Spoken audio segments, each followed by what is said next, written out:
Hey there, soulmates. We have plenty to discuss on this Tuesday, December 6th, runoff day in GA. Welcome to Fox Soul's Black Report. I'm Courtney Hicks. And I'm Nicordelai Corte. We are honored to stand behind this desk each day to take you on a journey across Black America and the stories that impact our people. That's right. We're going to bring you our news, our views, and our voice. Topping the news today, an inmate swap for WNBA star and Houston native Brittany Griner is still on the table. Secretary of State Anthony Blinken says America is actively engaged with Russia to free Griner. And another American, Griner, was found guilty of drug possession and is currently serving 9 years at a remote Russian penal colony. Her lawyers say she is trying to stay strong as she adapts to her new environment. The Buffalo police captain accused in a federal lawsuit of humiliating 2 black police officers with a racist rant has been suspended without pay. Captain Amber Beyer was under investigation by the Buffalo Police Department's Internal Affairs Unit following complaints filed by the officers and a black mental health professional. Now, Beyer is the coordinator of the Buffalo Police Department's crisis intervention team and had been supervisor of the behavioral health team, which pairs police officers with mental health clinicians to respond to calls regarding mental health crises. Now, Buffalo police say that they cannot comment on the suspension due to the pending lawsuit. And to Potomac, Maryland now, where police are investigating after a historic black church was vandalized. The Scotland African Methodist Episcopal Zion Church was built by black congregants and opened back in 1924. Meetings in the 1960s at the church were central to the civil rights movement. It's also registered as a state historic site. The pastor of the church believes the act should be investigated as a hate crime.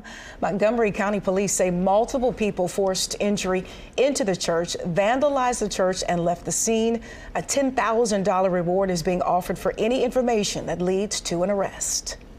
And speaking of churches, members of the concerned black clergy said that they can't sit by idly and watch our children die in the streets. They said they plan to meet with Atlanta's police chief and organize a March for Peace on Georgia's state capitol this weekend.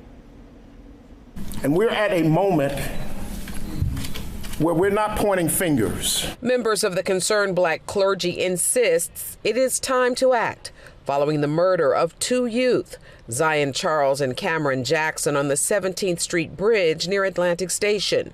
They say the solution to gun violence involves several different approaches.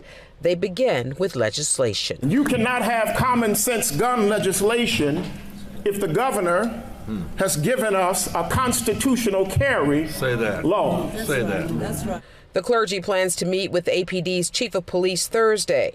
They are also reaching out to the business and philanthropic communities to fund what they call hope for many of our youth. Allow us to sit down at the table and bring forth some solutions with the police and with city officials and with state officials. They say mentors and families must roll up their sleeves and take back our children from the clutches of gang leaders. The gangs are putting money in their pockets. Right. The gangs are buying their families Christmas gifts. The gangs are providing turkeys for Thanksgiving. All right. If we don't find a way to put some money into the pockets of these young brothers, young men, we're not going to solve this problem. These ministers plan to begin their mission with a March for Peace this Saturday, following the 1 p.m. funeral for Zion Charles.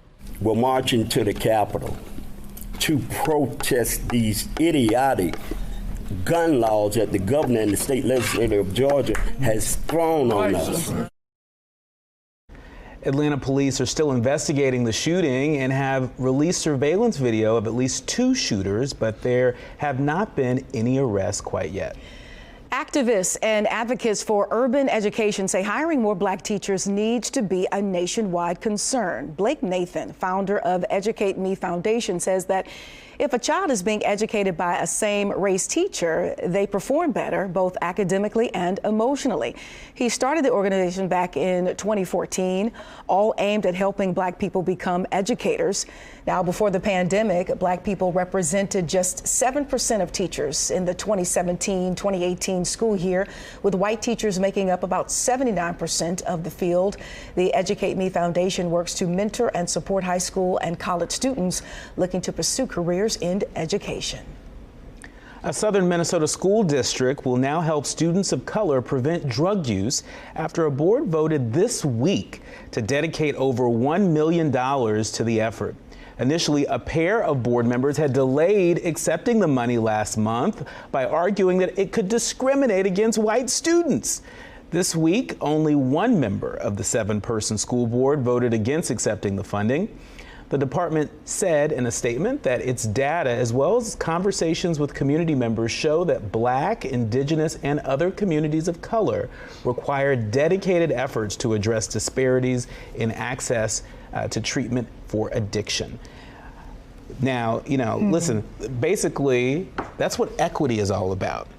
We talked Equality is giving that. Everybody the same thing. Equity is giving folks what they need in order to succeed, in order to meet the goals, meet the objectives. Right. And I think, unfortunately, we can probably expect a lot more of this. Folks protesting, well, why are Black kids, getting more support, more resources? Well, oftentimes there's empirical evidence that suggests they need it. Yeah, and I love the story that we tapped into prior to this one about more representation on the front lines.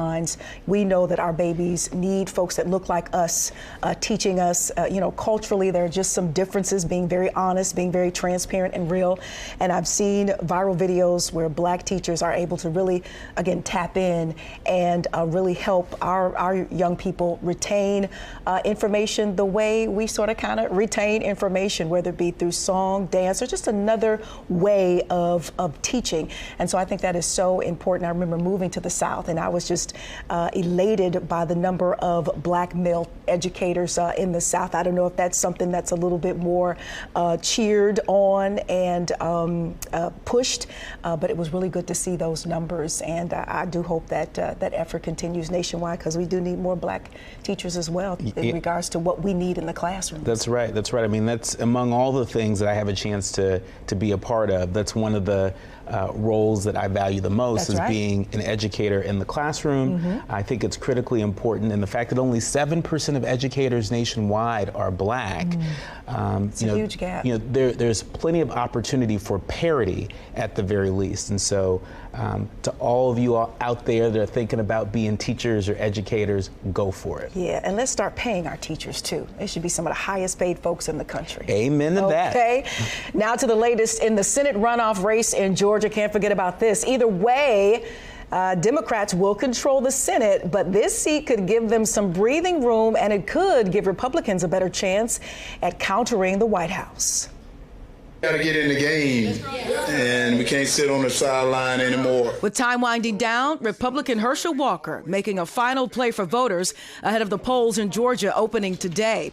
His opponent, Democratic Senator Raphael Warnock, hopes to build on what could be a sizable lead in early voting. Even though you've already voted, your job is not done. Your job is to get everybody in your circle to vote. Back in November, Warnock came out ahead of Walker by a narrow 36,000 vote margin, but he fell short of the outright majority he needed to win re-election. And polls continue to show this second contest is very tight, with Warnock leading, but within the margin of error. Democrats won control of the Senate by picking up a seat in Pennsylvania back in November, but today's race will determine whether they'll continue to need the tie-breaking vote of Vice President Kamala Harris. And if Democrats win a 51st seat, it will cost Republicans. This could mean Republicans lose seats on foreign relations, on the budget committee, on any number of committees when you have to change the allocations. Let's make this happen, Georgia. A number of Republicans and Democrats have converged on Georgia in recent days. And while former President Donald Trump and President Biden have supported their respective candidates, they have also kept some distance as this race comes down to the wire. Indeed, such a close race. Today may be Election Day, but nearly 2 million votes in Georgia have already been cast. We have the results for you tomorrow right here on Fox Soul's Black Report. Vice President Kamala Harris's communications director will step down next month after only serving in the role for 1 year, making him the latest in a string of exits from her office. Veteran Democratic aide Jamal Simmons joined Harris's staff in January to replace Ashley Etienne, who left the vice president's office in November 2021. Simmons had previously worked as a contributor at CBS News and The Hill and had served on Al Gore's presidential campaign in 2000.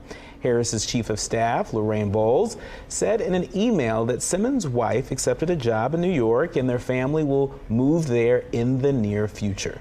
And in more Vice President news, they are now the two Californians' most powerful black women. Vice President Harris went from endorsing Karen Bass to swearing her in. The aide to Harris says the VP was honored to be asked. Bass was considered as a potential running mate for Biden in the 2020 election, if you remember. Now, the swearing in ceremony will take place at 11:30 a.m. on Sunday at the Spring Street entrance to the City Hall in LA, for those of you who are familiar with the area. Bass's term as mayor officially begins next week on December 12th. And Nicolai Corte, the good doctor, I know you are excited about this. You take residence in LA, you have business in LA, you spent a lot of time, and you were excited about this race. Absolutely, and really proud as a Californian, as a native Californian, to see two native Californians, two dynamic black women supporting each other. And what's so interesting is, the vice president, well, before she was vice president, Senator Harris and Representative Bass were both on the short list, being considered, being vetted to become Joe Biden's running mate. And, when people are competing against each other for that kind of, historic opportunity, sometimes, folks don't always come together and get along. And Right. I think they're demonstrating a different type of leadership. And so I will be there covering the swearing in, covering the inauguration, and reporting live on my radio show. That's amazing. And so I'll be sure to take plenty of pictures and bring back plenty of insights. Yeah. And just like you, I had the pleasure of watching then Junior Senator Obama, his rise in the Senate, just like you did with Kamala Harris in the San Francisco Bay Area. And it's just amazing, whether you agree with some of the politics or not, some of the decisions or not, it's just amazing to see that rise. And so congratulations to really everybody. What did Issa Rae say? I'm for everybody black. Yeah, and you know what Dr. Maya Angelou said? And still I rise. That's right. That's right. Still ahead, a major recall coming from Oscar Myers that could impact you and your family. Lord. Plus, a police officer arresting one of his own. We'll tell you why and where when we return. You're watching Fox Soul's Black Report.